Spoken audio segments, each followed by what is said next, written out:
ಮಹತ್ವವನ್ನ ನಮ್ಮ ಸಂಸದರ ಅಧಿಕಾರಿಗಳಿಗೆ ಅಥವಾ ನಾಯಕರುಗಳಿಗೆ ಮುಟ್ಸಿದ್ರೆ ಅವರು ಅದು ಸಿಗುವಂತ ಪ್ರಯತ್ನದಲ್ಲಿ ಮಾಡ್ಬೋದು. ಈಗ BTS ನಾಗರಾಜ್ ಅವರು ಬಿನ್ನಿಪೇಟೆ ಎಕ್ಸ್ ಕಾರ್ಪೊರೇಟರ್ ಆಗಮಿಸ್ತಾ ಇದ್ದಾರೆ. ಹೀಗಾಗಿ ಕಾರ್ಮಿಕರಿಗೆ ಬರೀ ಒಂದು ವೇತನ, ಒಂದು ಕಾರ್ಯಪದ್ಧತಿ ಅಥವಾ ಒಂದು ಟೈಮಿಂಗ್ಸು 8 ಗಂಟೆಗಳ ಕಾರ್ಯಕ್ಷೇತ್ರ ಇದಷ್ಟೇ ಅಲ್ಲದೆ ಅವ್ರಿಗೆ ಪ್ರತಿ ಕ್ಷಣವೂ ಪ್ರತಿದಿನವೂ ಗೌರವವನ್ನು ಸಮರ್ಪಿಸುವ ನಿಟ್ಟಿನಲ್ಲಿ ನಾವೆಲ್ಲ ಒಂದು ಪಣವನ್ನು ತೊಟ್ಟು ಪ್ರತಿಯೊಂದು ಕಾರ್ಮಿಕರು ಉನ್ನತ ಮಟ್ಟದಿಂದ ಕೆಳಗಿನ ಕಾರ್ಮಿಕನವರೆಗೆ ಎಲ್ಲಿ ಮಾನ್ಯತೆ ಸಿಗುತ್ತೆ ಅವಾಗ ರಾಷ್ಟ್ರ ನಿರ್ಮಾಣ ಅಭಿವೃದ್ಧಿಯಾಗಿ ಉನ್ನತಿಯ ಸ್ಥಾನದಲ್ಲಿ ಇರುತ್ತೆ ಅಂತ ಬಾಬಾ ಸಾಹೇಬರು ನಮ್ಗೆ ಹೇಳಿದ್ದಾರೆ. ಇದೇ ನಿಟ್ಟಿನಲ್ಲಿ ನಾವು ಇದೇ ಪ್ರಾಸ್ತಾವಿಕವನ್ನ ಕಾರ್ಯಕ್ರಮದ ಮುನ್ನೆಲೆಯಲ್ಲಿ ಇಟ್ಟು ಈಗ ಗಣ್ಯರಿಂದ ಒಂದಷ್ಟು ಮಾತುಗಳನ್ನ ನಮ್ಮ ಕಾರ್ಮಿಕರ ಮಹೋದಯರಿಗೆ ಮುಟ್ಟಿಸ್ತೀವಿ.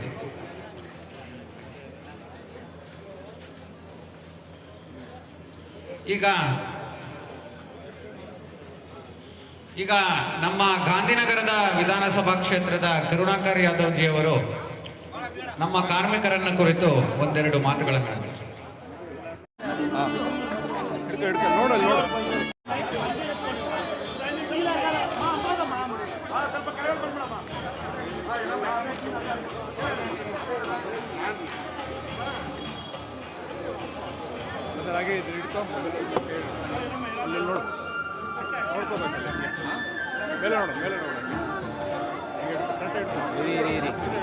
ಬಿಡಿ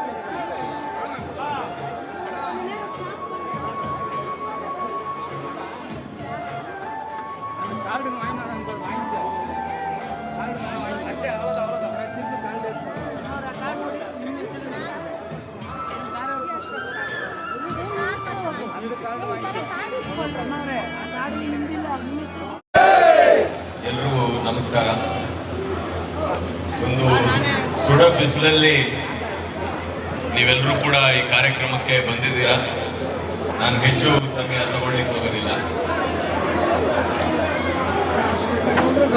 ಈ ಒಂದು ಬಹಳ ಅರ್ಥಪೂರ್ಣವಾಗಿರ್ತಕ್ಕಂಥ ಕಾರ್ಮಿಕರ ದಿನಾಚರಣೆಯ ಕಾರ್ಯಕ್ರಮ ವೇದಿಕೆ ಮೇಲೆ ಉಪಸ್ಥಿತರಿರ್ತಕ್ಕಂಥ ಈಗ ತಾನೇ ತಮ್ಮನ್ನೆಲ್ಲ ಮಾತಾಡಿದಂತ ನಮ್ಮ ರಾಜ್ಯದ ನಾಯಕರಾಗಿರ್ತಕ್ಕಂಥ ದತ್ತಾತ್ರೇಯ ಅವರೇ, ನಮ್ಮ ಗಾಂಧಿನಗರದ ಬಿಜೆಪಿ ಅಧ್ಯಕ್ಷರಾಗಿರ್ತಕ್ಕಂಥ ಕರುಣಾಕರ್ ಯಾದವ್ ಅವರೇ, ಮತ್ತೋರ್ವ ನಮ್ಮ ಬಿಜೆಪಿ ನಾಯಕರು ಮತ್ತು ಮಾಜಿ ನಗರ ಪಾಲಿಕೆ ಅವರೇ, ಈ ಕಾರ್ಯಕರ್ತರ ಈ ಒಂದು ಕಾರ್ಯಕ್ರಮದ ರೂವಾರಿಗಳು, ಸ್ನೇಹಿತರು ಆಗಿರ್ತಕ್ಕಂಥ ವಿಜಯ್ ಕುಮಾರ್ ಅವರೇ, ಮತ್ತೊಬ್ಬ ನಮ್ಮ ಆತ್ಮೀಯರಾಗಿರ್ತಕ್ಕಂಥ ಗಣೇಶ್ ಮಾದೇ ಅವರೇ, ವೇದಿಕೆ ಮೇಲೆ ಕೂತಿರ್ತಾ ಇರ್ತಕ್ಕಂಥ ಬಹಳಷ್ಟು ಜನ ನನ್ನ ಸ್ನೇಹಿತರು, ವ್ಯಾಪಾರಸ್ಥರಿದ್ದೀರಾ, ಇಲ್ಲಿ ಬಹಳಷ್ಟು ಜನ ಕಾರ್ಮಿಕ ಬಂಧುಗಳು ಕಾರ್ಯಕ್ರಮದಲ್ಲಿದ್ದೀರಾ.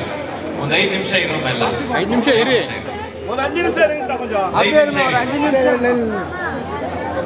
ಮತ್ತೆ ನನ್ನ ವೇದಿಕೆ ಮುಂಭಾಗದಲ್ಲಿರ್ತಕ್ಕಂಥ ಎಲ್ಲ ನನ್ನ ಅಣ್ಣ ತಮ್ಮಂದಿರೇ, ಅಕ್ಕ ತಂಗಿಯರೇ, ನಮ್ಮ ದೇಶ ಜಾಗತಿಕ ಮಟ್ಟದಲ್ಲಿ ಈ ಮಟ್ಟಕ್ಕೆ ಬಂದಿದೆ ಅಂತಂದ್ರೆ ಅದಕ್ಕೆ ನಿಜವಾದ ಕಾರಣಕರ್ತರು ಅಂತಂದ್ರೆ ಹಗಲಿರುಳು ಬೆವರು ಸುರಿಸಿ ಕೆಲಸ ಮಾಡ್ತಾ ಇರ್ತಕ್ಕಂಥ ಶ್ರಮಿಕರು. ಯಾರು ಕಾರ್ಮಿಕರು, ಒಬ್ಬ ಆಟೋ ಚಾಲಕರಿಂದ ಹಿಡಿದು, ಒಬ್ಬ ಪೌರ ಕಾರ್ಮಿಕರಿಂದ ಹಿಡಿದು, ಒಬ್ಬ ಕೂಲಿ ಕಾರ್ಮಿಕರಿಂದ ಹಿಡಿದು, ಒಬ್ಬ ಫ್ಯಾಕ್ಟ್ರಿನಲ್ಲಿ ಕೆಲಸ ಮಾಡ್ತಾ ಇರ್ತಕ್ಕಂಥ ಕಾರ್ಮಿಕರಿಂದ ಹಿಡಿದು ಪ್ರತಿಯೊಬ್ಬರು ಯಾರ್ಯಾರು ತಮ್ಮ ಶ್ರಮವನ್ನ ದಾನ ಮಾಡತಕ್ಕಂಥ ಶ್ರಮಜೀವಿಗಳು ಯಾರಿದ್ದಾರೆ ಅವರು ನಿಜವಾದ ಕಾರ್ಯಕರ್ತರು. ಅವರಿಗೆ ಗೌರವವನ್ನ, ಪ್ರೀತಿಯನ್ನ ಸಲ್ಲಿಸ್ತಕ್ಕಂಥ ಒಂದು ಸುದೈವ, ಒಂದು ಒಳ್ಳೆಯ ದಿನ ಅಂತಂದ್ರೆ ಮೇ 1ನೇ ತಾರೀಕು ಏನು ಕಾರ್ಮಿಕರ ದಿನಾಚರಣೆಯನ್ನ ನಾವು ಆಚರಣೆ ಮಾಡ್ತೇವೆ, ಅದಕ್ಕೆ ಶ್ರಮಿಕರ ದಿನಾಚರಣೆ ಅಂತ ಕೂಡ ನಮ್ಮ ನರೇಂದ್ರ ಮೋದಿ ಅವರು ಕರೆದಿರ್ತಕ್ಕಂಥದ್ದಿದೆ. ಇದನ್ನ ಬರೀ ನಾವು ಮೇ 1ನೇ ತಾರೀಕಿಗೆ ಮಾತ್ರ ಸೀಮಿತವಾಗ್ದೇನೆ ಪ್ರತಿ ದಿನವೂ ಕೂಡ ಆ ಒಬ್ಬ ಶ್ರಮಜೀವಿಗೆ ನಾವು ಕೊಡ್ತಕ್ಕಂಥ ಗೌರವವನ್ನ ಅದೇ ರೀತಿ ಕೊಡಬೇಕು. ಅವರಿಗೆ ಒಂದು ಪ್ರೀತಿಯನ್ನ ನಾವೇನು ಹಂಚ್ಕೋತೀವಿ, ಪ್ರತಿಯೊಬ್ಬ ಶ್ರಮಜೀವಿಗೂ ಕೂಡ ಅಷ್ಟು ಪ್ರೀತಿಯನ್ನ ನಾವು ಕೂಡ ಹಂಚ್ಕೋಬೇಕು. ಯಾಕೆಂತಂದ್ರೆ ಇಲ್ಲಿ ಬಹಳಷ್ಟು ಜನ ವ್ಯಾಪಾರಸ್ಥರಿದ್ದೀರಾ. ಇಲ್ಲಿ ವ್ಯಾಪಾರ ಮಾಡ್ತಕ್ಕಂಥವ್ರು ಇದೊಂಥರ ಮಿನಿ ಇಂಡಿಯಾ. ಪ್ರತಿ ಒಂದು ರಾಜ್ಯದಿಂದ ಕೂಡ ಇಲ್ಲಿ ವ್ಯಾಪಾರ ಮಾಡ್ಲಿಕ್ಕೂ ಬರ್ತಾರೆ. ಮತ್ತೆ ವ್ಯಾಪಾರದಲ್ಲಿ ಇಲ್ಲಿ ನಮಗೆ ವ್ಯಾಪಾರ ಅಂಗಡಿ ಮಾಲೀಕರು ಕೂಡ ಬಹಳಷ್ಟು ಜನ ಬೇರೆ ಬೇರೆ ರಾಜ್ಯದಿಂದ ಬಂದಿರತಕ್ಕಂಥವ್ರು ಇದ್ದಾರೆ. ಇಲ್ಲಿ ವ್ಯಾಪಾರ ಮಾಡಕ್ ಇರ್ತಕ್ಕಂಥವ್ರು ಕೂಡ ಬೇರೆ ಬೇರೆ ಜಾಗದಿಂದ ಬರ್ತಕ್ಕಂಥವ್ರು ಇದ್ದಾರೆ. ಅವ್ರಿಗೂ ಕೂಡ ಉಸಿರಾಡಕ್ಕೆ ಇವತ್ತು ಅವಕಾಶ ಇದೆ ಅಂತಂದ್ರೆ ಇಲ್ಲಿ ಕಾರ್ಮಿಕರು ಅಂತ ಹೇಳಲಿಕ್ಕೆ ಇಷ್ಟಪಡ್ತೀನಿ. ಯಾಕೆ ಅಂತಂದ್ರೆ ಅವರು ಶ್ರಮ ಪಟ್ರೆ ನಾವೆಲ್ಲರೂ ಕೂಡ ಇಲ್ಲಿ ಸುಖವಾಗಿರ್ತಕ್ಕಂಥದ್ದಾಗ್ತದೆ. ಇಲ್ಲಿ ಒಬ್ಬ ಕೆ ಯಾರೋ ಒಬ್ಬ ಪೌರ ಕಾರ್ಮಿಕ ಕೂಡ ಅವನು ಬೆಳಗ್ಗೆ ಎದ್ದು ಅವನ ಕೆಲಸವನ್ನ ಅವನು ಜವಾಬ್ದಾರಿಯನ್ನ ನಿರ್ವಹಿಸ್ತಾ ಇದ್ರೆ ನಾವಿಲ್ಲಿ ಓಡಾಡ್ಲಿಕ್ಕೆ ಆಗೋದಿಲ್ಲ. ಇಲ್ಲೊಬ್ಬ ಆಟೋ ಚಾಲಕ ಅವನ ಕೆಲಸವನ್ನ ಮಾಡ್ಲಿಲ್ಲ ಅಂತಂದ್ರೆ ನಾವಿಲ್ಲಿ ವ್ಯಾಪಾರ ಮಾಡ್ಲಿಕ್ಕೆ ಆಗೋದಿಲ್ಲ. ಹಾಗಾಗಿ ಪ್ರತಿಯೊಬ್ಬರ ಮನುಷ್ಯ ಯಾರ್ಯಾರು ಅವನ ಶ್ರಮವನ್ನ ಪಟ್ಟಿರ್ತಕ್ಕಂಥದ್ದಿದೆ ಅವರೆಲ್ಲರಿಗೂ ಕೂಡ ಇವತ್ತು ನೆನೆಸ್ಕೊಳ್ಬೇಕಾಗಿರ್ತಕ್ಕಂಥ ನಮ್ಮ ಒಂದು ಒಳ್ಳೆಯ ದಿನ. ಹಾಗಾಗಿ ಈ ಒಂದು ಅರ್ಥಪೂರ್ಣವಾದಂತಹ ಕಾರ್ಯಕ್ರಮ ಅವ್ರಿಗೆಲ್ರಿಗೂ ಕೂಡ ಗೌರವವನ್ನು ಸಲ್ಲಿಸಬೇಕು.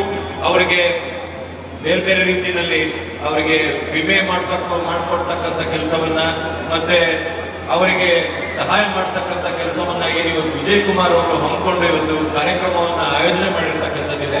ನಿಜಕ್ಕೂ ಅವರಿಗೆ ಅಭಿನಂದನೆಯನ್ನ ಸಲ್ಲಿಸಲಿಕ್ಕೆ ಇಷ್ಟಪಡ್ತೇನೆ.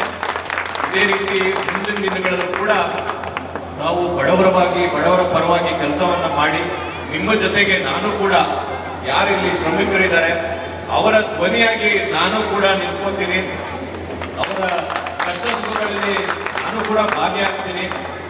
ನಾವು ಮುಂದಿನ ದಿನಗಳಲ್ಲಿ ನಾವು ಏನು ಅಧಿಕಾರಕ್ಕೆ ಬಂದ್ರೆ ನಮ್ಮ ರಾಜ್ಯದಲ್ಲಿ ಕೂಡ ಇವಾಗ ಕೇಂದ್ರದಲ್ಲಿ ನಾವು ಅಧಿಕಾರದಲ್ಲಿದ್ದೇವೆ. ಬಿಜೆಪಿ ಪಕ್ಷ ನರೇಂದ್ರ ಮೋದಿ ಅವರು ಹಲವಾರು ಕಾರ್ಯಕ್ರಮಗಳನ್ನ ಶ್ರಮಿಕರಿಗೋಸ್ಕರ ಮೀಸಲಿಟ್ಟಿರ್ತಕ್ಕಂಥದ್ದಿದೆ. ಆದ್ರೆ ತುಂಬಾ ಜನಕ್ಕೆ ಆ ಕಾರ್ಯಕ್ರಮಗಳು ಏನು, ಆ ಯೋಜನೆಗಳೇನು ಅನ್ನೋದು ಗೊತ್ತಿರ್ಲಿಕ್ಕಿಲ್ಲ. ಅದಕ್ಕೆ ನಾವುಗಳು ನಮ್ಮ ಬಿಜೆಪಿ ಕಾರ್ಯಕರ್ತರು ವಿಜಯ್ ಕುಮಾರ್ ಅಂತವರು ಅವಾಗೆ ಈ ಶ್ರಮ್ ಕಾರ್ಡ್ ಅಂತ ಇರ್ತಕ್ಕಂಥದ್ದಾಗಿರ್ಬೋದು, ರಾಜ್ಯ ಮತ್ತೆ ಕೇಂದ್ರ ಸರ್ಕಾರದಲ್ಲಿ ಕೊಟ್ಟಿರ್ತಕ್ಕಂಥ ಎಲ್ಲ ಯೋಜನೆಗಳನ್ನ ಅವ್ರಿಗೆ ತಲುಪಿಸ್ತಕ್ಕಂಥ ಕೆಲಸವನ್ನ ನಾವು ಮಾಡಬೇಕು. ಆಗ ಒಬ್ಬ ಕಾರ್ಮಿಕನಿಗೆ ಅದು ತಲುಪಿದ್ರೆ ಅವನ ಇಡೀ ಕುಟುಂಬಕ್ಕೆ ಅದು ಒಳ್ಳೇದಾಗ್ತದೆ. ಅವನ ಕುಟುಂಬದಲ್ಲಿ ಅವನ ಮುಂದಿನ ಪೀಳಿಗೆ ಯಾರು ಅವ್ರ ಮಕ್ಕಳಿರ್ತಾರೆ ಅವ್ರಿಗೆ ಒಳ್ಳೆ ಕಡೆ ಅವರು ವಿದ್ಯಾಭ್ಯಾಸವನ್ನ ಮಾಡಿಸ್ತಕ್ಕಂಥದ್ದಾಗ್ತದೆ. ಅವ್ರು ಒಳ್ಳೆ ಕಡೆ ಓದಿದ್ರೆ ಅವರು ಮುಂದಿನ ದಿನಗಳಲ್ಲಿ ಒಳ್ಳೆ ಕಡೆ ಕೆಲಸ ಸೇರಿ ಅವರು ಜೀವನದಲ್ಲಿ ಒಳ್ಳೆಯ ಪದವಿಯನ್ನ ಪಡಿತಕ್ಕಂಥದ್ದಾಗ್ತದೆ. ಹಾಗಾಗಿ ಪ್ರತಿಯೊಬ್ಬರಲ್ಲೂ ಕೂಡ ನಾವು ಏನು ಶ್ರಮಿಕರ ಜೀವನವನ್ನ ಹಸನು ಮಾಡಲಿಕ್ಕೆ ನಾವೆಲ್ಲರೂ ಕೂಡ ನಾವು ಕೂಡ ಶ್ರಮಿಸಬೇಕು. ಅದಕ್ಕೆ ನಾನು ಕೂಡ ನಿಮ್ಮ ಜೊತೆಲಿ ಇರ್ತೀನಿ, ಸದಾ ನಿಮ್ಮ ಜೊತೆಲಿ ಇರ್ತೀನಿ. ಮತ್ತೆ ಇಲ್ಲಿರ್ತಕ್ಕಂಥ ವ್ಯಾಪಾರಸ್ಥರು ಕೂಡ ಹೇಳಲಿಕ್ಕೆ ಇಷ್ಟಪಡ್ತೀನಿ. ಇಲ್ಲಿ ಸಮಸ್ಯೆಗಳು ನೂರಾರು ಇರ್ತಕ್ಕಂಥದ್ದಿದೆ. ನೀರಿನ ಸಮಸ್ಯೆ, ಮಳೆ ಬಂದಾಗ ನಮಗೆ ಬಹಳ ಭಯ ಆಗ್ತದೆ. ಹಳ್ಳಿಗಳಲ್ಲಿ ಮಳೆ ಬಂತು ಅಂದ್ರೆ ಖುಷಿ ಅವ್ರಿಗೆ.